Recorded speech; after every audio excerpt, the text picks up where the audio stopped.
tayo po sa taas para sa mga. At tayo po yung Buddha.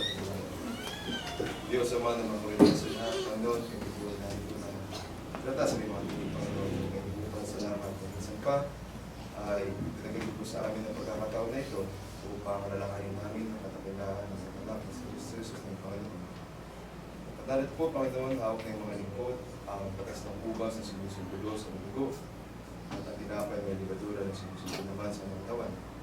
Dalangin po namin, Panginoon, na paspasin po ang mga bagay na ito at ang bawat isa po sa aming patanggap.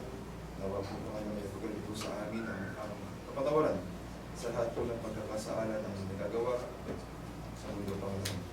At hindi na dalangin po namin na palakasin po at pagtibayin ng aming pananampalataya sa inyo, Panginoon. Ito po ang aming samang-dalangin sa ngalan po ng anak na si Kristo Jesus ang tagapagligtas. Amen. Nadamang po tayo para sa pag-ampagan. Muli ko basa ng talata sa 1 Corinthians 16, verses 1 to 2. Ngayon, tungkol sa ambagan sa mga banal, nagawin din naman ninyo, kaya inutos ko sa mga iglesia ng Galatia.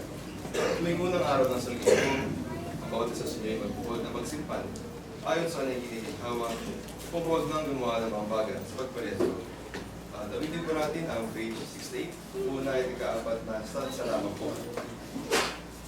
When upon life billows you are tempest tossed. Ready? Sing.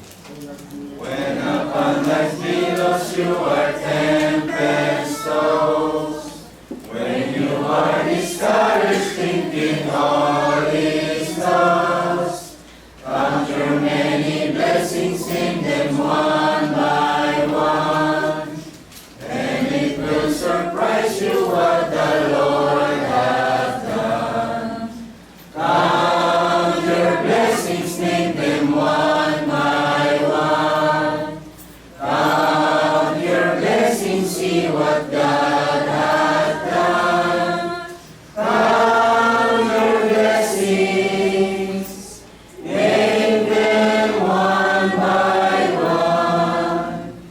Count your many blessings, see what God hath done.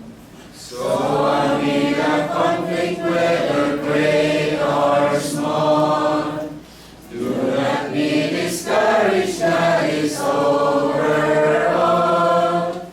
Count your many blessings, angels will attend. Help and comfort give you to your journey's end. Count your blessings, name them one by one. Count your blessings, see what God hath done. Count your blessings, name them one by one. Count your many blessings, see what God hath done. Every muling ibuhod. Diyos ang maradakila at makapagilan sa lahat. Panginoon, po muli ay nataas ang mga pagkakinig. Buong puso po papasalamat sa lahat po ng mga pagkapala at biyaya na binigay po sa amin. At hindi nagpapasalamat po kami sa pinagulog po sa amin na buhay at kalakasan sa mga oras na ito. Dalangin po namin, Panginoon, ang mga bagay at mga salapin ang hindi kapagagan. Nawa po ay magamit ito sa pagpapalaganap ng Ebanghelyo at gayon din sa pagpapaunlad ng bahay sa bahan ko. Dalangin din po namin na magamit ito upang makatulong sa ilang po ng mga kapatid na kailangan Panginoon sa mga pagpapalansya. Dalangin din po tayo, Panginoon, na magamit din po ito sa mga gawain Panginoon para sa aming mga spiritual na pananampalataya. Dalangin din po tayo, Panginoon, sa mga susunod na araw na patuloy niyo pong ingatan, gabayan, nalimutusan ng mga kapamakan. Ipaglulit po sa amin ang aming mga pangailangan sa mga pag-isikal na Panginoon. At dadalangin po namin na ibayin po kami sa aming mga trabaho at negosyo at hindi paglulit po sa amin ang kapayapaan sa mga puso at isip. At sa mga bagay pa rin hindi man po sambit aming mga labi ay patuloy po namin po masalamatan at hiling na sa ngalan po ng anak na si Kristo Jesus na tagapagligtas ngayon at magpakailanman. Amen.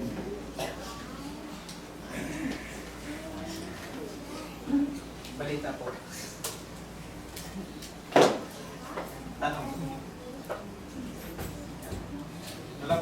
bisita.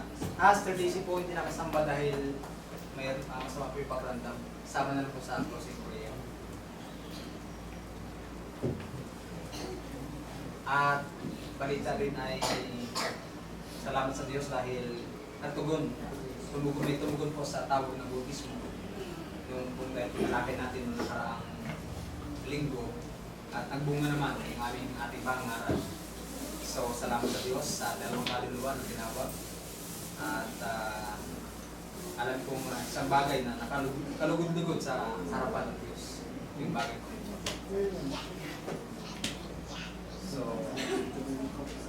wala po yung tanong. Kung wala po ay dumag po tayo sa closing song.